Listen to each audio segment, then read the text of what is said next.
આજે ગુજરાત બોર્ડ દ્વારા ધોરણ 10 ની પરીક્ષાનું પરિણામ જાહેર કરવામાં આવ્યું છે। સુરતનું 86.75% પરિણામ જાહેર કરાયું છે, જેમાં સુરતની કૌશલ શાળાના વિદ્યાર્થીઓએ ઝળહળતું પરિણામ લાવી શાળાનું નામ રોશન કર્યું છે। સુરત જિલ્લાનું 86.75% પરિણામ જાહેર કરવામાં આવ્યું છે। સાથે જ ગુજરાતમાં સૌથી વધુ સુરતના 4870 જેટલા વિદ્યાર્થીઓએ A1 ગ્રેડ મેળવ્યો છે। તો સુરત જિલ્લાનું 86.75% પરિણામ જાહેર થયું છે, જેના પગલે સ્કૂલો ખાતે પહોંચેલા વિદ્યાર્થીઓ ખુશીથી ઝૂમી ઉઠ્યા હતા। સુરતના નાના વરાછા વિસ્તારમાં આવેલ કૌશલ વિદ્યાભવનમાં વિદ્યાર્થીઓએ ઝળહળતું પરિણામ મેળવ્યું છે। કૌશલ સ્કૂલમાં 248 વિદ્યાર્થીઓમાંથી 83 વિદ્યાર્થીઓએ A1 ગ્રેડ મેળવ્યો છે। તો શાળામાં ભણતા સાવલિયા ધર્મના પિતા છેલ્લા 1 વર્ષથી કેન્સર પીડિત છે, ત્યારે તેને 94% આવતા શાળા પરિવારનો આભાર માન્યો હતો અને ભવિષ્યમાં કેન્સરના ડૉક્ટર બની લોકોની મદદ કરવાનું લક્ષ્ય સાધ્યું છે। શાળાનું 99.59% પરિણામ આવતા શાળા પરિવારમાં ખૂબ જ ખુશીનો માહોલ જોવા મળ્યો હતો। હરેશ પાંડવ, આચાર્ય કૌશલ વિદ્યાભવન। ખૂબ જ સારું પરિણામ રહ્યું છે। રિઝલ્ટની વાત કરીએ તો ગયા વર્ષની સરખામણીમાં ઓલ ઓવર ગુજરાતમાં પરિણામ ખૂબ સારું આવેલું છે। અમારી સ્કૂલની વાત કરીએ તો ટોટલ ગુજરાતી અને અંગ્રેજી માધ્યમના ટોટલ 248 જેવા વિદ્યાર્થીઓએ પરીક્ષા આપેલી હતી, જેમાંથી માત્ર એક જ વિદ્યાર્થી નિષ્ફળતા પ્રાપ્ત કરી છે। એટલે 247 વિદ્યાર્થી પાસ થઈ શાળાનું પરિણામ 99.59 આવેલું છે।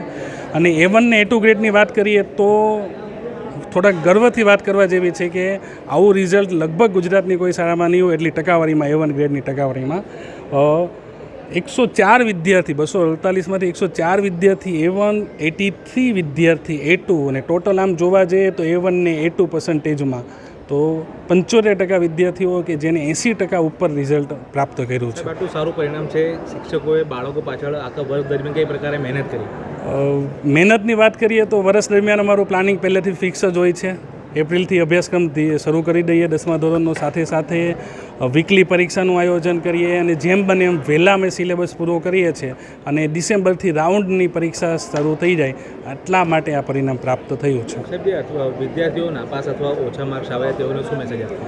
વિદ્યાર્થીઓને એટલો જ મેસેજ છે કે જુલાઈમાં ફરીથી પરીક્ષા આપો અને 2 મહિનામાં પૂરેપૂરો સમય આપી મહેનત કરીને રિઝલ્ટ ફરી તમે લાવી શકો છો।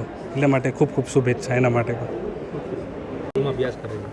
કૌશલ વિદ્યાલય નાના વરાછા સ્કૂલ શાળાની અંદર અભ્યાસ કરે છે મારું બાળક, અને ખૂબ જ સારું શાળાનું પરિણામ છે અને ઘણો આનંદ થાય છે કે બધા જ વિદ્યાર્થીઓ એમ કહીએ તો 100% રિઝલ્ટ છે, એટલે કોઈપણ વિદ્યાર્થી સાથે અન્યાય ન થયો હોય એવું મહેસૂસ થાય છે, કારણ કે બધા જ વિદ્યાર્થીઓ આજે ખુશ છે।